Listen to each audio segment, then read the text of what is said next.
Welcome to The Discerning Mother, the podcast for Jesus-loving moms who want to tune out the noise and tune into God's design for motherhood. I'm Bridget Divaldi, a board-certified women's health coach, holistic health practitioner, birth nerd, and homeschooling mom of 5. I help moms to heal their minds and bodies, trust their instincts, and embrace the beauty of the way God created them. Here we talk about birth, hormones, motherhood, faith, and anything else. Let's go.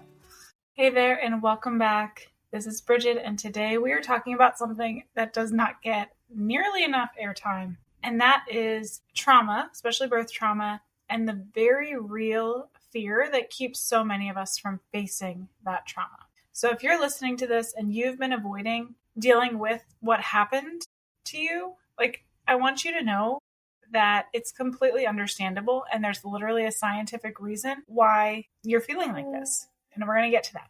So again, I'll talk more about it later on, but your nervous system is actually trying to protect you by avoiding what it is that you went through. And so what I've learned, both as a board-certified women's health coach and working with all of these women, is that nervous system regulation after birth trauma, and as a mom of 5, just personally, is that protection comes at a cost. And that cost is essentially, it's being paid by you, your relationships, and everybody who loves you. So today we're going to talk about why we avoid and what it's really costing us, and why facing this, even at the cellular level, is the bravest and most necessary thing that you can and need to do.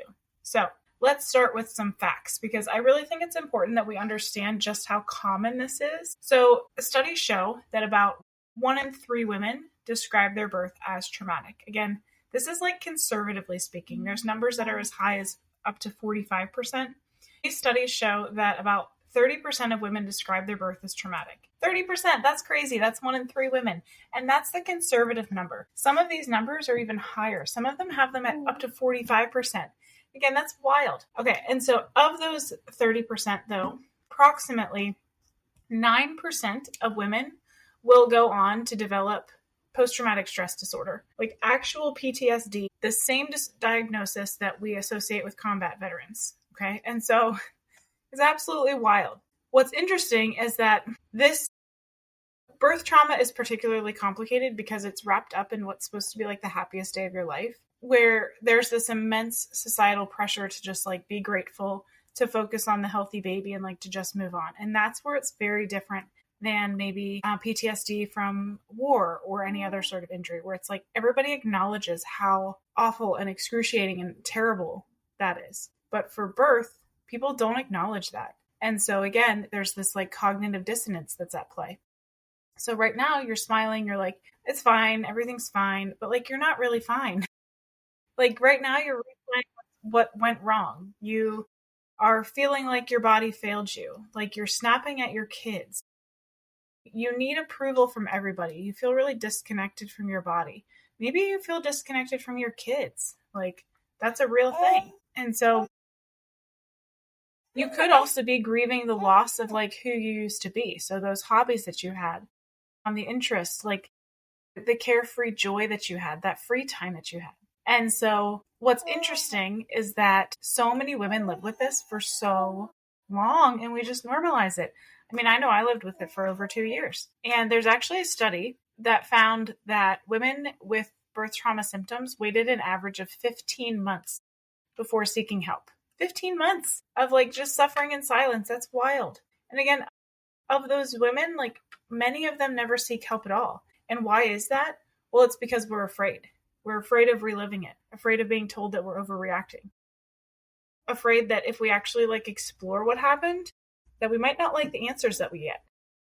And so I want to talk about fear and avoidance, because you need to understand something, that this avoidance that you are living in right now is not a weakness. It's literally your nervous system. It's your body that's stuck in survival mode. So most women think that they need to just kind of get over it. They need to process what happened. But talking only gets you so far, because trauma is not just in your mind. It's actually physiologically stored in your body. So when you experience trauma, your nervous system goes into survival mode.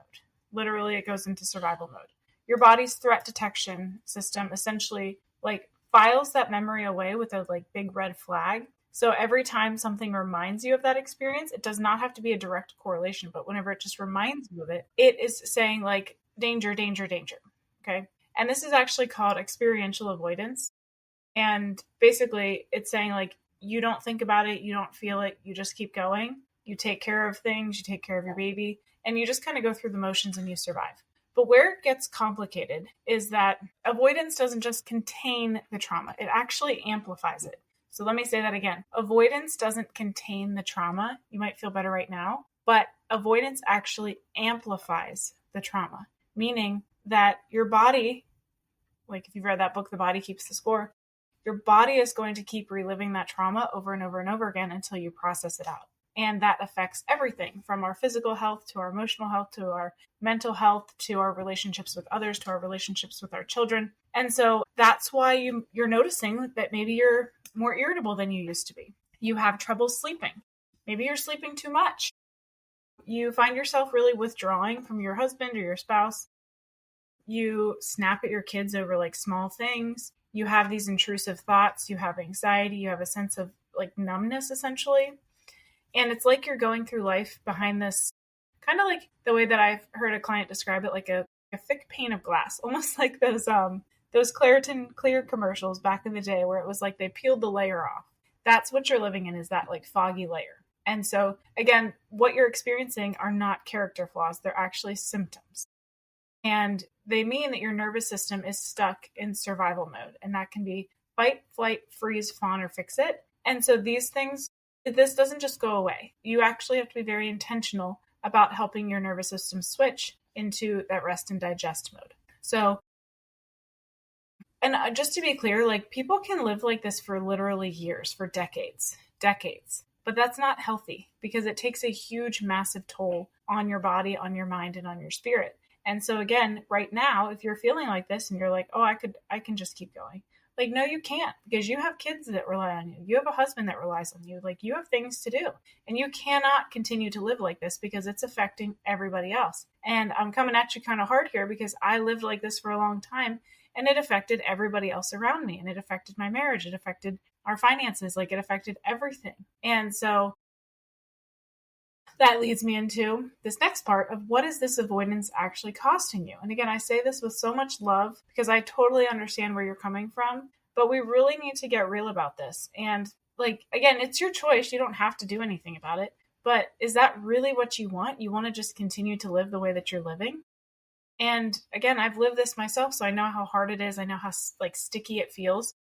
And when I experienced my own birth trauma, I saw it was more than just the birth. Like, it was about this feeling that I had no control. And that mirrored in my life as well. I felt unheard, unimportant, unworthy. And again, that's what I felt in my life as well. And so there's a cost to your mental health if you don't actually heal this. And untreated birth trauma significantly increases the risk of postpartum depression and anxiety. And women with unresolved birth trauma are 3 times more likely to develop depression in the following year. 3 times more likely. That's a huge number. And just like beyond the statistics, in your mothering, like you're snapping at your kids over the smallest things. I've heard this a lot from clients where it's like you are just counting down the date or the time until bedtime. Instead of like enjoying being home, you're just like, you just kind of want to lay in bed, like not be around them. And again, it's not because you don't love them, but you just like can't do it. You're really reactive instead of calm, and you can like feel it coming on, but you can't seem to be able to stop it. In your marriage, like you can't communicate your needs without feeling guilty or resentment. Intimacy just feels like very impossible because you don't feel safe in your own body. You don't like what your body looks like. So it's like, how can you have any desire to connect with your spouse? And just in yourself too, like you're second guessing every single thing. You're paralyzed by the need for everybody else's approval. You can't set boundaries without drowning in guilt. And again, I mentioned this earlier, like the hobbies that you used to love, the reading, the sewing, for me, riding horses, whatever, like they're gone. And you can't seem to make yourself want to do them anymore. Like you love it, but you're like, there's no time. It would be selfish if I did that, right? You can't sleep. You have no energy. And in your faith life as well, like if you're considering another child, you feel like terror instead of trust. Like, you can't see God's goodness in your story. And you may not even be able to really talk to him because you're like, well, he's just not going to answer another prayer. And so again, there's so much to this. There's the relationship strain. There's the relationship with God strain. And so the even harder thing to mention is that it can affect your bond with your baby. And not always, and not for everybody, but for some moms, avoiding the trauma means avoiding everything that's connected to it. And so I just was speaking with this one woman. She has 2 children. Both were born very early preemies. First baby, she's very, very connected to. Very connected to. The second baby, she said that, like, obviously she loves her, but she doesn't have a connection with her. And that's really hard because she knows what a healthy connection feels like because she has it with her son, but she doesn't have it with her daughter. And like, think about what that does. Maybe not right now when the baby's so little, but growing up, how does that affect her? But it's all been sort of doom and gloom until now. But I really need you to hear that healing is possible, and like, scientifically, it's necessary for you and it's possible for you. So the thing though is that, and hopefully if you've been listening to this, you know this, where this trauma isn't just mental. It's stored in your nervous system. It's your body needs regulation. Your mind just doesn't need understanding. Again, talking about it's amazing, but if you don't actually heal it in your body, your mind is not going to be able to process out what it went through because it doesn't feel safe enough to. This is why you might have moments of your child's life where you just don't remember anything, or even your own childhood. Maybe you don't remember things. Again, it's your body's way of trying to protect everything. It doesn't have time to store memories.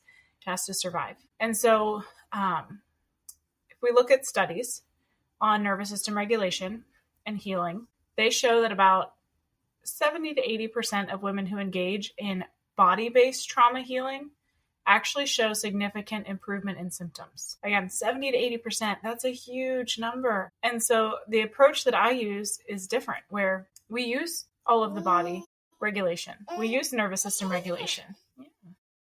And we use your birth story, because your birth story isn't just like an event to get over. I really use it as this diagnostic tool, where it's a map that shows exactly where your nervous system got dysregulated.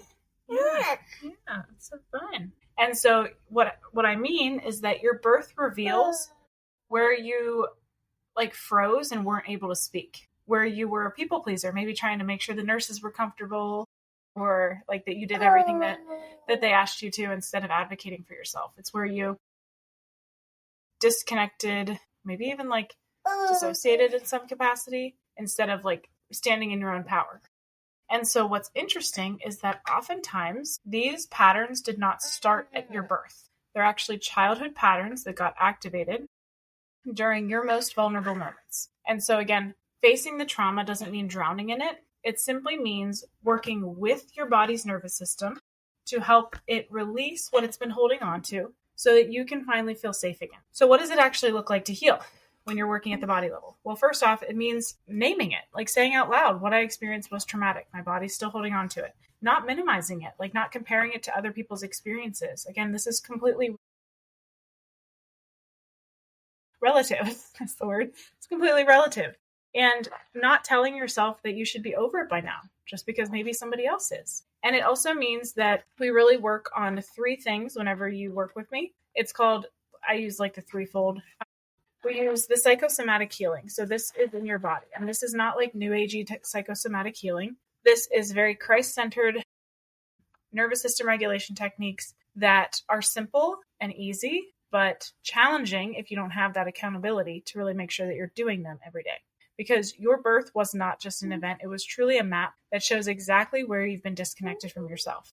Okay? Like up until now, your entire life.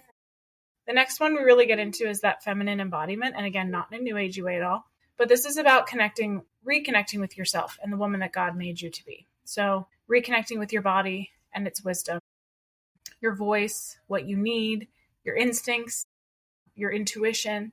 A lot of women that I work with, they say like, I don't even know what my body is telling me anymore. I don't even know what my intuition is telling me.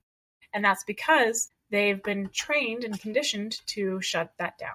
And so we really get into asking that the Holy Spirit to awaken that and to show us where it is that we need to heal. And so you really get beyond this, like, I'm a traumatized woman. And so you don't just heal from your birth, you really like become the woman that God had in mind when he created you. And so the next one is that spiritual renewal, where this is meeting God in your healing. Because again, he is the one true healer. We just have to do the work. And so we have to ask him to come in and heal us. But again, he's not going to necessarily do anything unless we actually take those steps. I'm not saying he can't. He's obviously the God of miracles. But more often than not, he wants you to do the work because he wants to see that like you're invested in this as well. And so it's learning to trust God's plan without terror.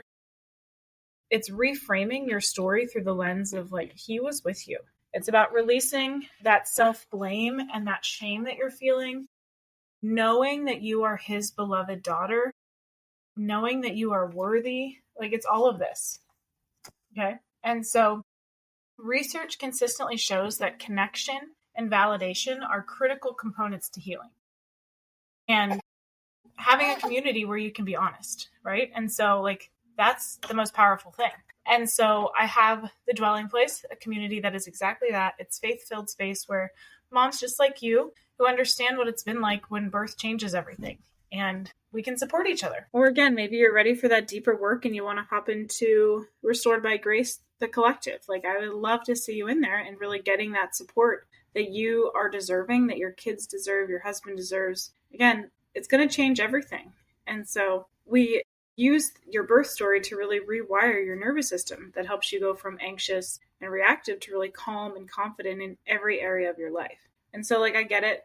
I know that this is heavy. And if you're listening to this and feeling overwhelmed, like that's totally okay. You don't have to do everything at once. You don't even have to make any decisions right now.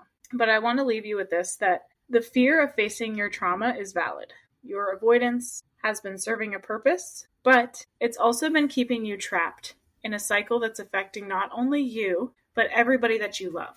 And as a mom myself, as a wife, as a mom of 5, like somebody who loves Jesus and is just trying to get to heaven, like I can tell you that there is so much grace waiting for you in this journey. You just have to take that step.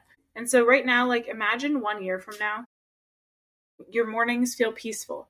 I'm not saying that they're like not chaotic, but they feel peaceful in your body. You're calm instead of reactive with your kids. Like, for example, my 5-year-old decided to play the Purple People Eaters song. I don't know if you remember that song. Super loud at like 7 a.m. And I didn't react. I just was like calmly explained to him why we're not going to play this at volume 10 at 7 a.m. And it was fine, right? I could have easily snapped, but I didn't because I've done this work. And other women that have gone through this program feel the same way. You'll learn to make decisions confidently instead of like second guessing everything. You trust your body again. You see God's goodness, even in like the hard stories, and the things that triggered you once, like feel manageable. And honestly, they're probably not even triggers anymore. And so right now, if you're like, this sounds kind of interesting to me, again, I really encourage you to check out the Dwelling Place. Or if you're like, I need extra help, then let's chat. We'll see if Restored by Grace is right for you. And if you're like, I don't know if I'm ready for any of that yet, no worries. Download the free quiz below. You can just kind of get an idea of where you are on your journey. And like the path forward doesn't have to be perfect. It just has to, it's a path. And you just have to take the steps and God will make the path underneath of you. And so the first step with that is just often deciding that you're worth the effort of actually healing. Because you are. Like you absolutely are worth that effort. And again, it's not just about healing from birth, but you're becoming the woman that God created you to be all along. All right, thanks for listening. I'll see you next time.